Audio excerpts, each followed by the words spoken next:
সিনেমার শুরু হয় একটা ক্রাইম সিন দিয়ে, যেখানে পুলিশ কিছু ডেড বডির ইনভেস্টিগেশন করছে। এই ইনভেস্টিগেশনের সময় পুলিশ সেই বাসার বেসমেন্টে একজন ইয়াং মেয়ের ডেড বডি পায়, আর এটা মাটির নিচে কবর দিয়ে রাখা হয়েছিল। কিন্তু এখানে নোটিস করার মতো ব্যাপার হলো, এখানে যতগুলো ডেড বডি পাওয়া গেছে সবগুলো শরীরে গভীর ক্ষত আছে এবং এরা সবাই এই বাসাতেই থাকতো। কিন্তু পুলিশ যে ডেড বডিটা বেসমেন্টে পেয়েছে সেটার শরীরে কোনো ক্ষত বা আঘাতের চিহ্ন নেই। আর সব থেকে অবাক করা ব্যাপার হলো, এই মেয়েটা এই পরিবারের বা বাসার কেউ নয়। এখন পুলিশ এই মেয়েটার নাম বা অন্য কোনো কিছুই জানতে পারে না, তাই পুলিশ এই মেয়েটার নাম জেন ডো রাখে। আসলে আমেরিকার একটা অদ্ভুত নিয়ম আছে, যদি পুলিশ কোনো অজ্ঞাত লাশ পায় আর তার পরিচয় বের করতে না পারে তাহলে তার একটা নাম দিয়ে দেয় আর পেছনে ডো সারনেম দিয়ে দেয়।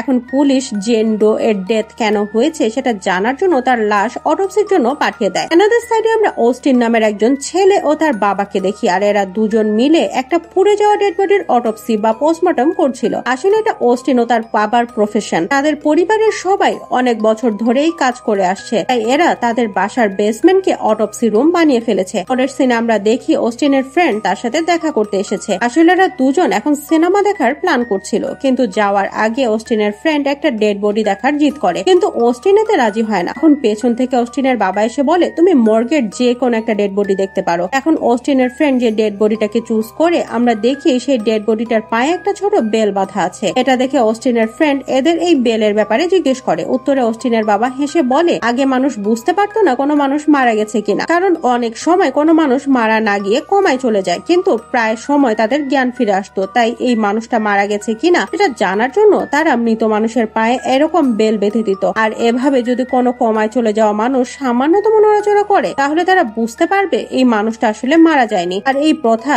অস্টিনের বাবা এখনো ফলো করে। এখন অস্টিন এবং তার ফ্রেন্ড যখন এখান থেকে চলে যাচ্ছিল তখন এখানে পুলিশ চলে আসে, আর এরা জেন ডো নামের সেই মেয়েটার ডেড বডিটা এখানে নিয়ে এসেছে। তারা অস্টিনের বাবাকে বলে, আমাদের আগামীকাল সকালের মধ্যেই এই ডেড বডিটার অটোপসি রিপোর্ট যে কোনো উপায় হোক লাগবে। এটা শুনে অস্টিন তার ফ্রেন্ডকে বলে, আমি তোমার সাথে এখন যেতে পারবো না, কারণ আমাকে এখন আমার বাবাকে হেল্প করতে হবে, আমরা রাতে কোনো শো দেখবো। এটা বলে অস্টিন তার বন্ধুকে এখান থেকে বিদায় জানায়। এরপরে অস্টিন এবং তার বাবা আবারও অটোপসি করার জন্য রেডি হয়, আর এরা জেন ডো এর ডেড বডিটা বের করে অটোপসি করার জন্য টেবিলে রাখে। মিনহোয়াইল আমরা দেখি অস্টিন এবং তার বাবা জেন ডো এর বডিটা দেখে অবাক হয়ে যায়, কারণ এই মেয়েটার হাতের কবজি এবং পায়ের গোড়ালির হাড় একেবারে ভেঙে গুঁড়ো গুঁড়ো হয়ে গেছে। শুধু তাই না, তার জিভও কেউ কেটে নিয়েছে, কিন্তু তারপরেও এই ডেড বডিটা একেবারে ফ্রেশ ছিল। তার শরীরে সব রকম হাড় ভেঙে যাওয়া সত্ত্বেও আঘাতের কোনো চিহ্ন শরীরের উপরে নেই। এখন এরা এই ব্যাপারে আরো ভালো করে জানার জন্য মেয়েটার বডিটা কাটতে শুরু করে। যখন এরা বডিটা ওপেন করে তখন দেখে মেয়েটার শরীরের ভেতরের প্রত্যেকটা অর্গান খুব খারাপ ভাবে ড্যামেজ হয়ে গেছে, যেন এগুলোকেও আগুনে ঝলসে ফেলেছে। এছাড়াও কিছু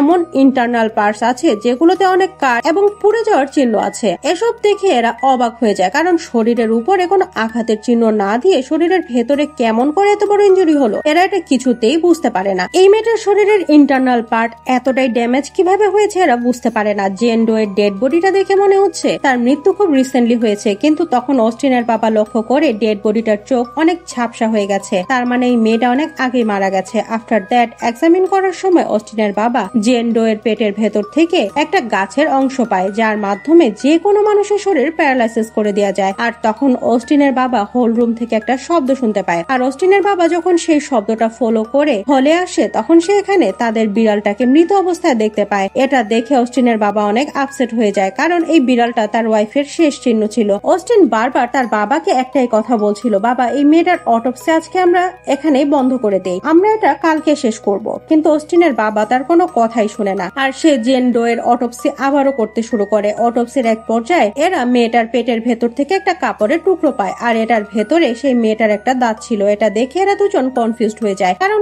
কেউ কেন কারো দাঁত তুলে সেটাকে কোনো কাপড়ে মুড়িয়ে তাকে খাইয়ে মেরে ফেলবে। এখন অস্টিনের বাবা জেন ডো এর স্কিন কেটে আলাদা করে ফেলে, আর তখন এরা দেখতে পায় জেন ডো এর স্কিনের নিচে অদ্ভুত ধরনের কিছু সিম্বল আঁকা আছে, আর এর সাথে কিছু লেখাও ছিল। আর ঠিক এরকমই সিম্বল এবং রাইটিং সে কাপড়ের টুকরোটাতেও ছিল, যে কাপড়ের টুকরোটাতে জেন ডো এর দাঁত মুড়ানো ছিল। আর সাডেনলি সেখানে সবগুলো লাইট অফ হয়ে যায়, যে জন্য এখানে অন্ধকার হয়ে যায়। তখন অস্টিনের বাবা টর্চ লাইট অন করে আর দেখে জেন ডো এর ডেড বডিটা ছাড়া এখানে থাকা সবগুলো ডেড বডি হারিয়ে গেছে। তখন হঠাৎ করে কোনো একটা এন্টিটি অস্টিনের বাবার উপরে আক্রমণ করে, যে জন্য অস্টিনের বাবা ইনজিউরড হয়ে যায়। এখন এরা দুজন এখান থেকে পালানোর চেষ্টা করে, কিন্তু তখন তারা লক্ষ্য করে এখানে লিফট চলছে না, তার উপরে মোবাইলে কোনো নেটওয়ার্কে নেই। শুধু তাই না, তাদের বেস বেসমেন্টের অন্য দরজাটাও জ্যাম হয়ে গেছে। এখন এরা বুঝতে পারে বাইরে অনেক জোরে ঝড় হচ্ছে, আর তাই একটা বড় গাছ এই দরজাটার উপরে এসে পড়েছে, তাই দরজাটা আর খুলছে না। এখন এরা দুজন বুঝতে পারে এসব প্রবলেম তখন থেকে শুরু হয়েছে যখন থেকে জেন ডো নামের এই মেয়েটার ডেড বডিটা এখানে এসেছে। তার মানে যত সমস্যা এই ডেড বডিটার মধ্যেই আছে। এখন এরা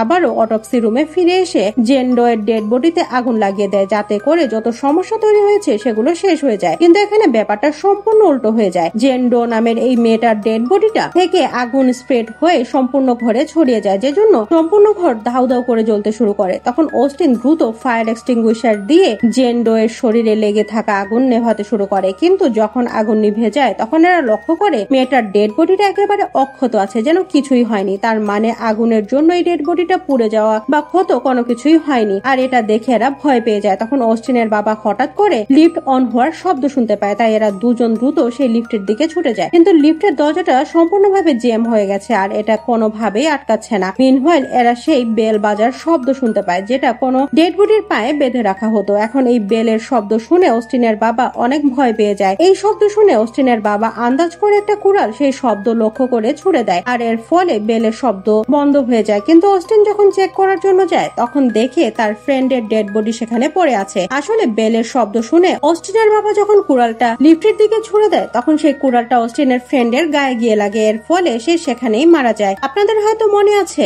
অস্টিন আর তার বন্ধু সন্ধ্যাবেলায় মুভি দেখতে যাওয়ার প্ল্যান করেছিল, কিন্তু দুর্ভাগ্যবশত সে মারা যায়। অস্টিন তার বন্ধুর এরকম পরিণতি দেখে অনেক কান্না করতে থাকে। তখন তার বাবা তাকে কোনোমতে সান্ত্বনা দিয়ে চুপ করায়। এখন এরা আবারও সে অটোপসি রুমের দিকে যেতে থাকে, যাতে করে জেন ডো এর ব্যাপারে আরো কিছু ইনফরমেশন বের করতে পারে। নেক্সট সিনে আমরা দেখি অস্টিনের বাবা জেন ডো এর ব্রেন সেল পরীক্ষা করতে শুরু করে, আর এখান থেকে এরা বুঝতে পারে যে এই মেয়েটার ব্রেন সেল এখনো অ্যাক্টিভ আছে। যদিও কোনো মানুষ মারা যাওয়ার পরে তাদের ব্রেন সেল ইনঅ্যাক্টিভ হয়ে যায়, কিন্তু অবাক করা ব্যাপার হলো এই মেয়েটার ব্রেন সেল এখনো অ্যাক্টিভ আছে। তার মানে মেয়েটা এখনো জীবিত আছে। না, অস্টিনের বাবা জেন ডো এর পেটের ভেতর থেকে বের করা জেন ডো এর দাঁত সহ যে কাপড়টা বের করেছিল সেই কাপড়ের টুকরোটা এক্সামিন করতে শুরু করে, আর এখানে রোমান ল্যাঙ্গুয়েজে কিছু লেখা আছে। যখন এরা ভালো মতো চেক করে তখন দেখে 20/27, 1693 আর 17th সেঞ্চুরির ব্যাপারে লেখা আছে। তখন অস্টিনের বাবা 20/27 রেফারেন্স থেকে একটা বই থেকে ইনফরমেশন বের করতে শুরু করে। এখানে লেখা আছে 1700 শতাব্দীতে মেয়েদের উপরে কালো জাদু করা হতো, আর এই মেয়েগুলো হলো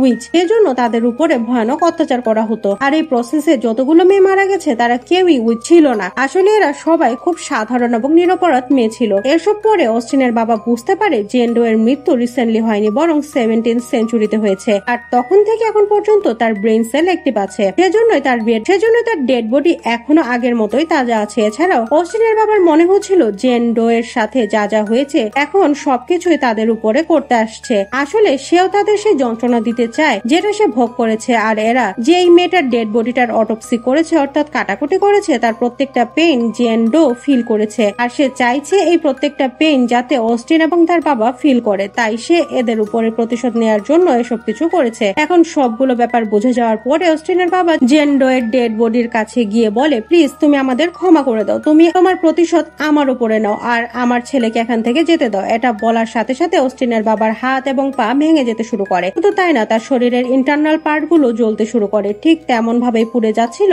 যেমনটা জেন ডো এর শরীরের ভেতরে পুড়ে গেছে। অস্টিনের বাবা এই যন্ত্রণার কিছুতেই সহ্য করতে পারছিল না, তাই সে অস্টিনকে রিকোয়েস্ট করে, প্লিজ তুমি আমাকে মেরে ফেলো। অস্টিন তার বাবার এই কষ্ট একেবারে সহ্য করতে পারছিল না, তাই সে কান্না করতে করতে ছুরি তুলে টেপ করে তার বাবাকে মেরে ফেলে। আর এখান থেকে আমরা দেখতে পাই অস্টিনের বাবা মারা যাওয়ার সাথে সাথে জেন ডো এর শরীর নিজে নিজেই হিল হয়ে যেতে শুরু করে। এখন অস্টিন সেখান থেকে বাইরে বের হওয়ার রাস্তা খুঁজতে শুরু করে, আর খুঁজতে খুঁজতে সে এটিকে চলে আসে, কিন্তু সে এখানে একটা শব্দ শুনতে পায়। আর যখন সে পেছনে ফিরে তাকায় তখন সে তার বাবার ডেড বডিটা সেখানে দেখতে পায়, আর এটা দেখে অস্টিন অনেক ভয় পেয়ে যায় এবং হঠাৎ করে নিচে পড়ে যায়, যে জন্য সেখানেই সে মারা যায়। পরের দিন সকালে পুলিশ এখানে আসে। আসলে তারা এখানে জেন ডো এর অটোপসি রিপোর্ট নেওয়ার জন্য এসেছিল, কিন্তু পুলিশ এখানে আরো 3টা টাটকা ডেড বডি দেখতে পায়। অস্টিন, তার বাবা এবং তার বন্ধুর ডেড বডি এখানে পড়ে আছে, কিন্তু জেন ডো এর ডেড বডিটা একেবারে অক্ষত হয়ে পড়ে আছে। এই ডেড বডিটা দেখে মনে হচ্ছিল যেন অটোপসি এখনো শুরুই হয়নি, আর এটা দেখে পুলিশ কনফিউজড হয়ে যায়, কারণ সেম এরকম একটা সিন আমরা সিনেমার শুরুতেই দেখেছি, যেখানে অনেকগুলো মানুষদের ডেড বডি পড়েছিল যারা